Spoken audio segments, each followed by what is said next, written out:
I've been doing flips for almost a decade now and ignoring this training technique the entire time, and who knows how much progress I've lost because of it. Because just this last year, after I started implementing it, I've improved more in the past 6 months than I had in probably the previous 3 years. Just to give an example, in my training, double full used to be the hardest trick I could possibly do. I used to be able to do them only when I was at my absolute peak.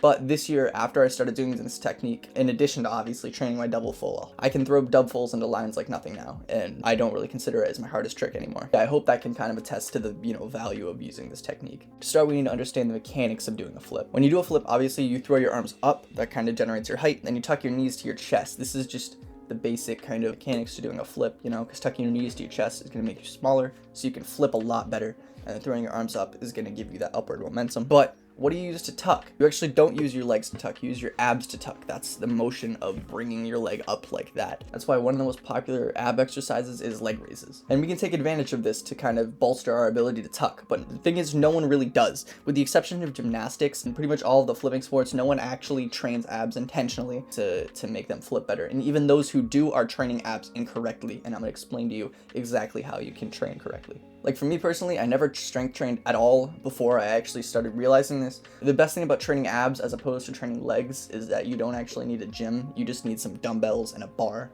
which you can get for less than like $50. And even then, if you don't have either of those, you still technically can train abs. You just won't be able to train them as well. To train abs, there are a couple workouts that are the absolute best, and I'm gonna go over them. Just to make your life easier, I'm gonna give you a list of 3. But to be honest, you only need to use one, because most ab workouts do the same thing. Doing multiple is just for the sake of variety. One is hanging leg raises. These ones are really good because they also kind of mimic the motion of the backflip. Weighted crunches, I usually do these on a machine at the gym. I'll pull up a video of those, but they can be done at home with dumbbells. And lastly is just leg raises. These are just kind of a tried and true one. They've been around for a while. They're definitely one of the best. As I said, since they're all kind of the same thing, you don't really need to do like a lot of different ones.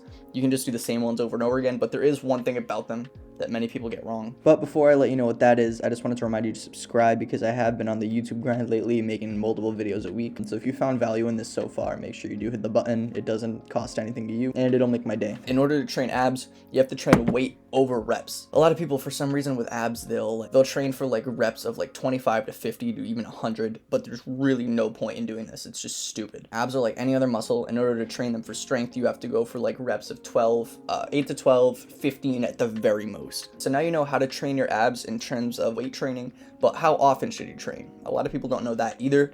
I made a video just about that, so you can go watch that one. Bye.